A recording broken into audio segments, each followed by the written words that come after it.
Nah, Ubaidillah ini punya anak yang bernama Alwi. Inilah Habib yang pertama dari keturunan Nabi yang dikasih nama Alawi. Sebelum itu nggak ada yang namanya Alawi. Nah, ini yang pertama kali disebut Alawi, sehingga keturunannya disebut Ba'alawi. Ahmad bin Isanya disebutkan dia punya anak, kemudian keturunan sampai beberapa keturunan, tapi tidak menyebutkan Alwi ini, buyutnya Rizik Syihab itu, sebagai keturunan baginda Nabi besar Muhammad.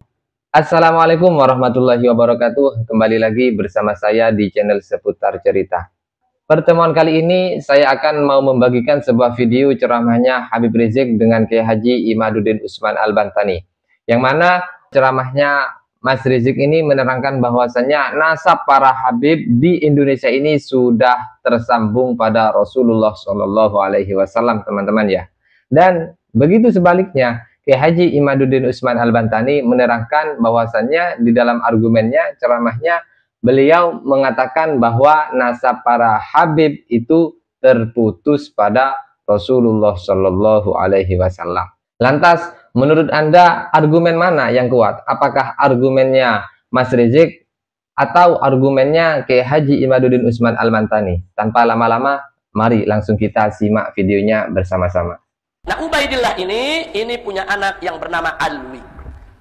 Inilah Habib yang pertama dari keturunan Nabi yang dikasih nama Alawi.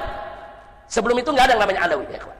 Nah, ini yang pertama kali disebut Alawi, sehingga keturunannya disebut Ba'alawi. Nah, jadi Ba'alawi diambil dari nama ini, saudara. Makanya di situ ditulis Alwi jaddu Ba'alawi. Ini kakeknya Ba'alawi, saudara. Nah, dan Alwi ini masyhur dalam sejarah, saudara, putra Ubaidillah. Dan orang semua tahu kalau dia cucunya Ahmad Al-Muhajir. Sampai-sampai Imam Sakhawi menyebut namanya, Imam Ibn Hajar Al-Haythami juga menyebut namanya, saudara. Imam-imam besar menyebut namanya dalam kitab-kitab mereka. Artinya apa? Ubaidillah dan Alwi juga bukan cerita fiktif. Sampai di sini jelas? Baik, kita lanjutkan secara singkat. Dari Alwi lahir anaknya namanya Muhammad. Muhammad lahir lagi namanya Alwi. Nah, dikasih nama kakeknya Alwi. Jadi ada dua dia namanya Alwi, saudara. Nah, kemudian yang berikutnya, saudara, ada lagi Ali Khalid Ghassan. Nah, Ali Khalid Ghassan ini, saudara, tinggal di Yaman. Beliau punya anak. Ini yang makamnya sampai hari ini ada di Muhammad Shahib Mirbad, dekat Sulalah. Dia masuk ke Oman, ya. Mas Rizik ini menerangkan tentang bahwasanya namanya Muhammad Shahib di Indonesia ini sampai hari ini masih ada. Ya. Makanya banyak santri-santri Al-Ahqaf kalau dulu mau ke Ahqaf, mau ke Hadramut lewat Sulala, itu biasanya mereka mampir dulu kemari. Karena di daerah Sulala itu, di situ ada magam Nabi Ayub, ya. Ada magam Nabi Ayub, Nabi Imran. Kemudian juga ada magam Muhammad Shahib Mirbad. Nah, ini sudah ada di Oman ini magamnya, ya, Pak. Nah, dari situ, saudara, ada dua anak. Imam Muhammad Shahib Mirbad ada dua anak yang sangat populer. Yang pertama adalah bernama Ali, yang kedua bernama Alwi, saudara. Nah, Ali disebut Walidul Faqih. Kenapa beliau disebut Walidul Faqih? Karena beliau ayah kandung Al-Imam Muhammad Al-Faqih Al-Muqaddam. Jadi kalau disebut Al-Faqih Al-Muqaddam, saudara, nah namanya Muhammad, ayahnya adalah Ali. Makanya Ali disebut Walidul Faqih, ayahnya Faqih Muqaddam. Sehingga yang bernama Alwi, saudaranya Ali, disebut Ammul Faqih. Jadi yang satu disebut Walidul Faqih, yang disebut Ammul Faqih. Kenapa? Karena memang Faqih Muqaddam ini tokoh sentral, habaib, saudara, yang sangat terkenal. Nah, kemudian mari kita lihat. Dari Al-Faqih Muqaddam itu melahirkan tidak kurang dari 75 leluhur Ba'alwi. Hampir semua ada di Indonesia. Ini marganya. 75 leluhur ini 75 marga, ya, ikhwah. Sementara dari Ammul Faqih itu melahirkan tidak kurang dari 15 leluhur Ba'alwi. Yang salah satunya adalah Azmat Khan. Nah, Azmat Khan inilah yang akhirnya melahirkan para wali songo. Ini saya sudah jelaskan dari tahun 2015 ini, ya, ikhwah. Nah, makanya kalau Anda baca buku saya yang berjudul FPI, Dialog Amar Ma'ruf Nahi Munkar, saya cantumkan di sana nasab Wali Songo secara lengkap sampai kepada Pangeran Yusuf, atau yang tadi disebut Maulana Yusuf oleh Kiai Qurtubi, saudara. Sampai di situ itu nasab tercatat, saudara. Nah, jadi supaya kita tahu, inilah uraian nasab para habaib Ba'alwi dan uraian nasab Wali Songo. Ternyata Wali Songo dan para Ba'alwi ini mereka bersaudaranya di mana? Mereka bersaudaranya satu datuk di Imam Muhammad Shahib Mirbad. Nah, saudara. Nah, baik. Nah, pertanyaannya sekarang, kenapa kok yang Wali Songo datuknya nisbahnya ke Azmat Khan? Azmat Khan itu terkenal di India, saudara. Nah, bukan di Yaman. Di Yaman waktu itu belum lahir tuh Asmat Khan, saudara. Nah, jadi ceritanya datuknya Asmat Khan ini dari Yaman, mereka menjadi pedagang, saudara, di mana mereka melakukan perjalanan tijarah dari mulai Jazirah Arabia lewat Irak, saudara, lewat Iran, Afghanistan, sampai mereka tiba di India.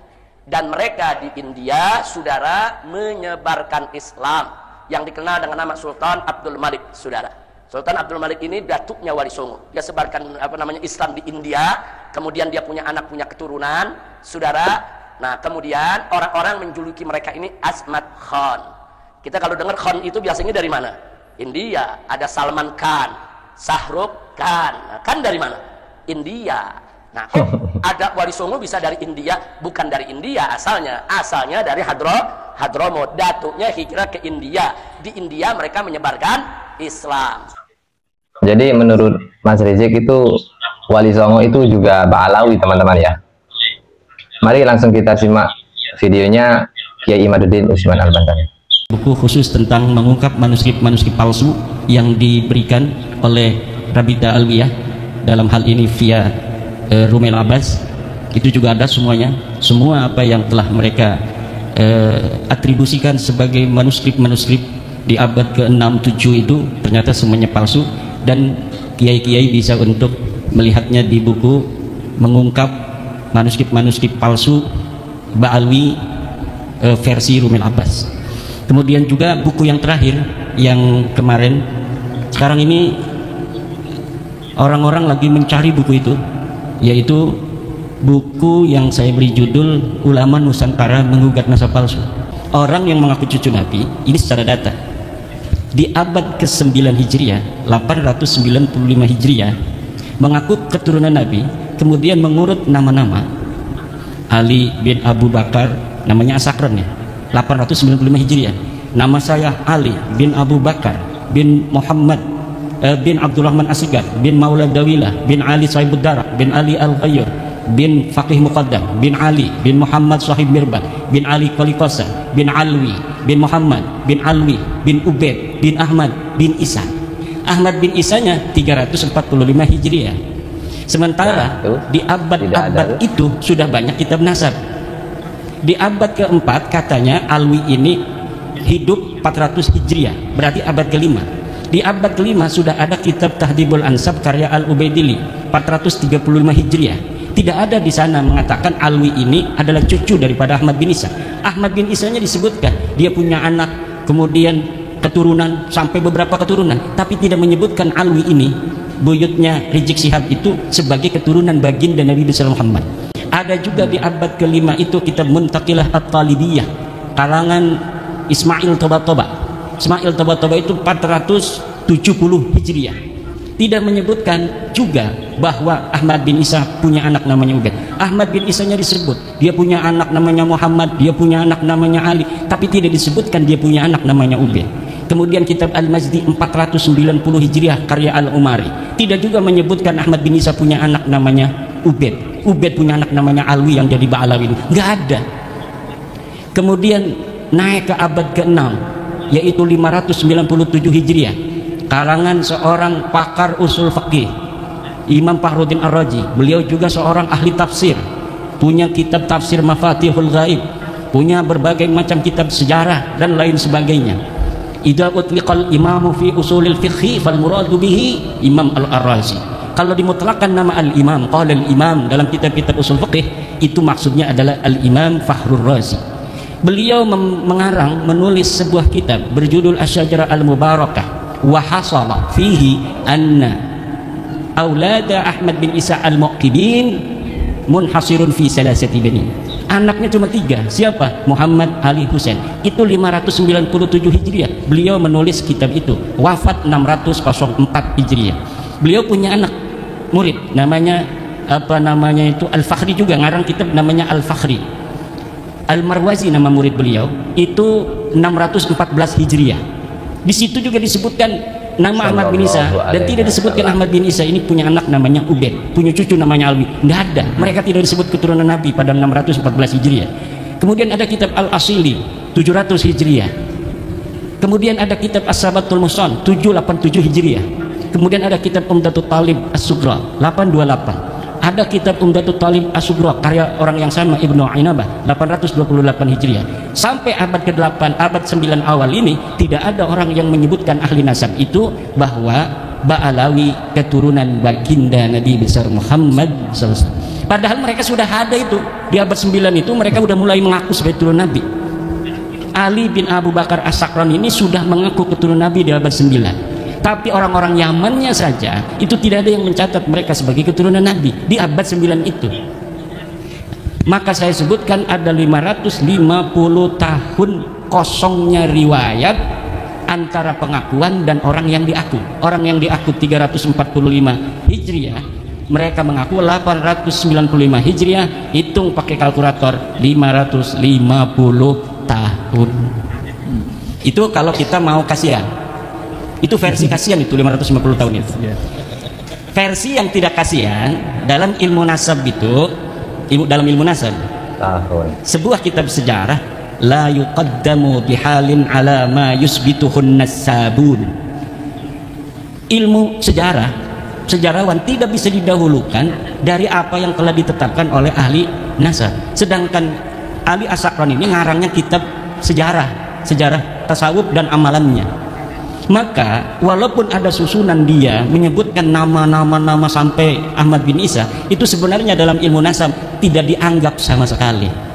Adanya nama mereka itu muncul dalam kitab nasab, dalam kitab Tuhfatul Talib 996 Hijriah. Itu kalau dihitung 651 tahun.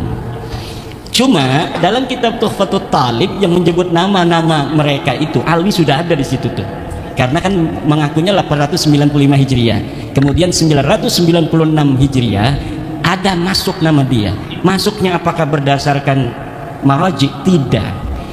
Orang yang mengarang kitab itu Tuhfatul Talib namanya As-Samarqandi mengatakan, saya melihat fi ba'dit ta'aliq, dalam sebagian kertas-kertas ta'liq. Jadi bukan berdasarkan maraji dari kitab-kitab, tetapi berdasarkan apa yang dia temukan dari kertas yang ada di pinggir jalan, dia nemuin aja. Wah, ada nih bin masukin aja supaya kitab saya agak banyak lah. Itu hanya begitu saja. Di dalam ilmu nasab, ida urifal wadi'u intafal istidlal. Apabila ditemukan dan diketahui pemalsunya, maka istidlal itu hilang. Nah, kitab Tuhfatul Talib ini tidak bisa untuk dijadikan referensi. Kenapa? Walaupun dia kitab nasab, tetapi penulisnya sudah iktiraf bahwa dia mendapatkannya bukan berdasarkan maraji dari kitab-kitab sebelumnya.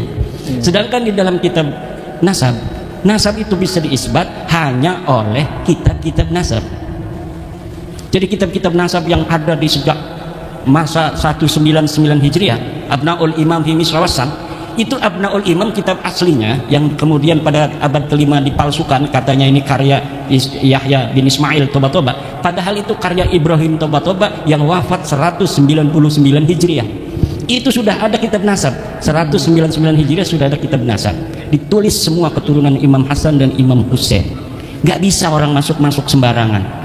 Kemudian ada kitab Nasabu Quraisy, ada kitab Nasab Bani Quraisy, ada kitab As-Sam'ani tentang nasab, ada kitab Silsilatil Alawiyah 340 Hijriah karya Abu Nasr Al-Bukhari. Tapi di situ bukan masa di mana Ahmad bin Isa hidup, jadi kita nggak pakai sebagai dalil. Yang kita pakai dalil mulai daripada kitab nasab yang bisa diakses paling tua, yaitu Tahdzibul Ansab karya Al-Ubaidili 435 tangan untuk ya Iman. Jadi kitab-kitab nasab itu sudah menafikan mereka sebagai keturunan Nabi.